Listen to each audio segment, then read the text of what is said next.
Halo, kita dari kelompok 5 mata kuliah Budaya dan Masyarakat Digital akan membahas new media, konvergensi media, dan media sosial. Kita mulai dulu dari saya, Rika Adinda. Dan saya Muhammad Syahrul Bukaro. Dan saya Alanta Sonika. Apa sih, bagaimana konvergensi media ini? Konvergensi media itu secara singkat ya, perubahan dari new media ke media baru atau peralihan ya. Sebagai contohnya yaitu koran. Kalau dulu kan koran ya teks di sebuah kertas aja gitu dan orang-orang baca gitu. Tapi kalau sekarang kan orang-orang bacanya di HP ya, dan di mana-mana sekarang bisa baca berita di situ.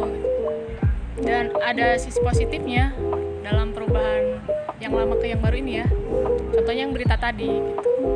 Kalau dulu mah kan ya kita harus beli koran terus baca gitu, selembar kertas. Tapi kalau sekarang mah udah ada HP ya, jadi kita mudah juga bacanya dan bisa diakses gitu ya di mana-mana gitu. Lebih gampang. Ya, lebih gampang tempatnya.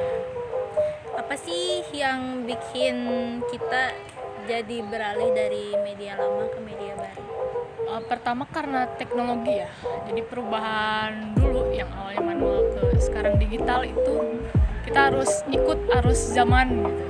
Dan kita nggak bisa menolak itu gitu. Dan pastinya perubahan itu ada ya. Terutama ya ini gitu. Contohnya yang media-media ini. Kalau dampak-dampak buruk dari konvergensi media ini? Contoh buruknya karena bisa diakses di mana saja dan orang-orang bisa memposting berita kapan saja.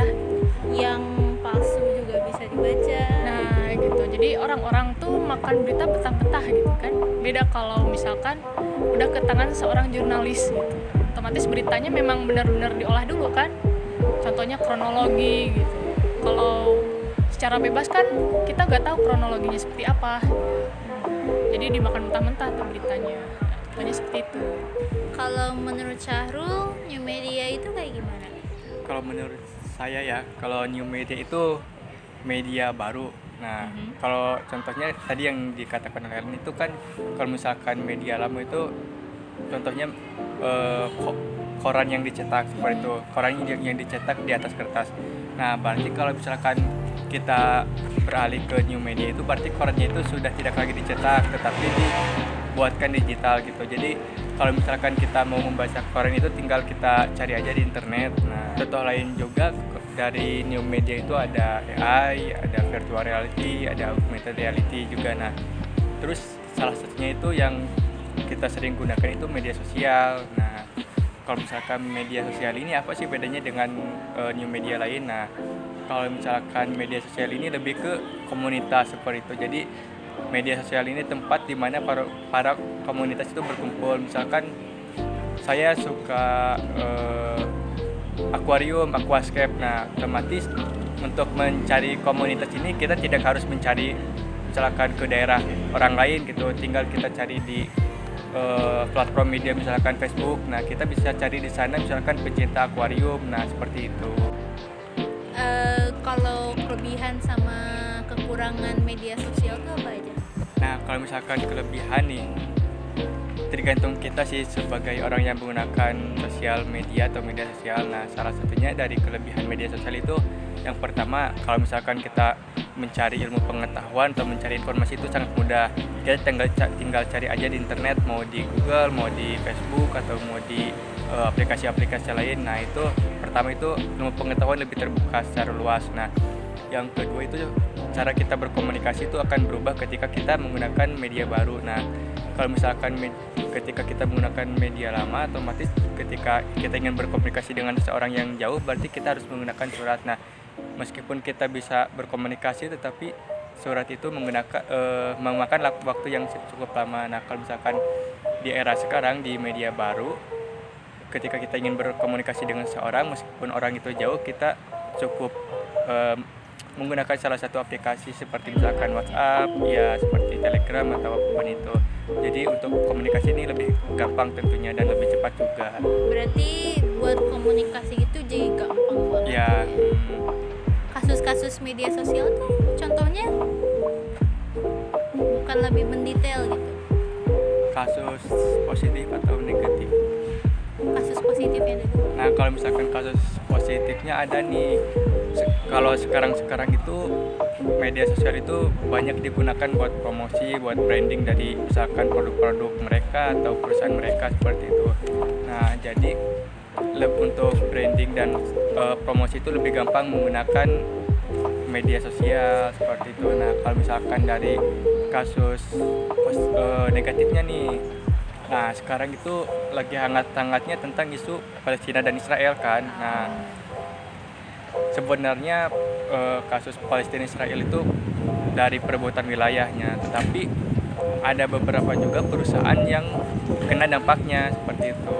Nah, contohnya dari perusahaan-perusahaan yang memang katanya mereka itu membantu Israel. Nah, salah satunya ada Coca-Cola, ada Yang McDonald's. sampai diboikot gitu Ya, ya. nah sampai diboikot akhirnya kekuatan media sosial ini kelihatan bahwa hanya dengan media sosial penurunan saham perusahaan-perusahaan besar itu menurun drastis, dampak negatif.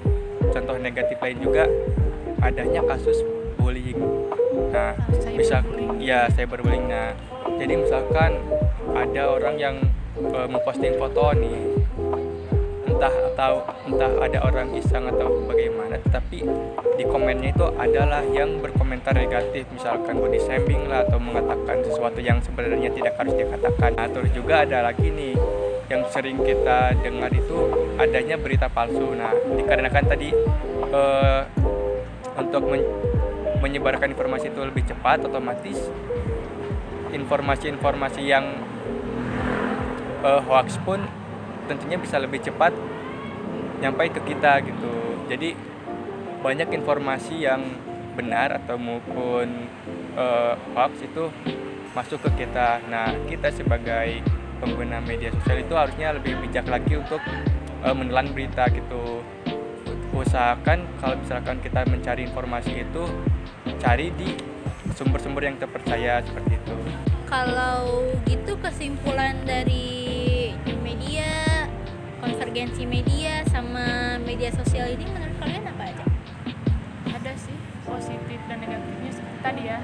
Pertama, positifnya lebih cepat, dan negatifnya ya orang-orang cepat menangkap juga gitu. Kayak berita hoax, kita telan mentah-mentah beritanya tanpa ada kronologi atau dari pihak-pihak yang berkait gitu, tiba-tiba di post gitu aja, dan kita menyimpulkannya dengan apa. Berarti secara kata-kata semuanya tuh jadi lebih gampang ya. Ya. Mau kita dapat hoax atau berita bohong lebih gampang, dapat berita yang benar juga lebih Ya, gampang. seperti itu. Ya, kita tidak bisa menghindari yang jelek-jelek juga ya, dari yang bagus-bagus tadi. Yang benar-benar Benar. tuh susah. Jadi intinya mungkin balik lagi ke diri kita masing-masing seperti itu. Nah, Bagaimana cara kita ya bagaimana kita cara menggunakannya. Menanggapinya tuh gimana gitu. Kita tuh ya gimana juga, baik buruknya cara kita menanggapinya itu juga gimana, harus balik. Mengolah informasi yang kita dapat gitu. Jangan tiba-tiba langsung ngejudge gitu aja ya.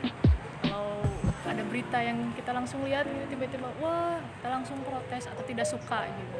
Kan kita tidak tahu ya kronologinya seperti apa, kenapa bisa begitu gitu. Pasti ada alasan gitu. Lebih gampang dan juga Lebih bisa cepat. lebih bahaya. Ya, lebih cepat, lebih bahaya. Seperti itu aja dari kelompok 5 mengenai new media, konvergensi media, dan